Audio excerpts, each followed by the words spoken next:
প্রথম প্রশ্ন আমার বান্দিকে ভাইদের জন্য, আমার নবী নূরের ছবি, নবী কুলের সুলতান।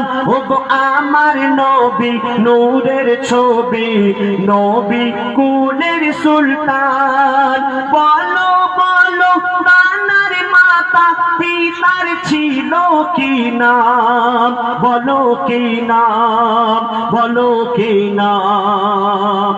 আর আরব দেশে কোন বংশে, ও গো আরব দেশে কোন বংশে জন্ম হয়েছিল রে, হাতটি তুলে দাও বলে কে বলিতে পারে। আজকে এই আসরে কিছু প্রশ্ন যাব করে, কারো জানা আছে?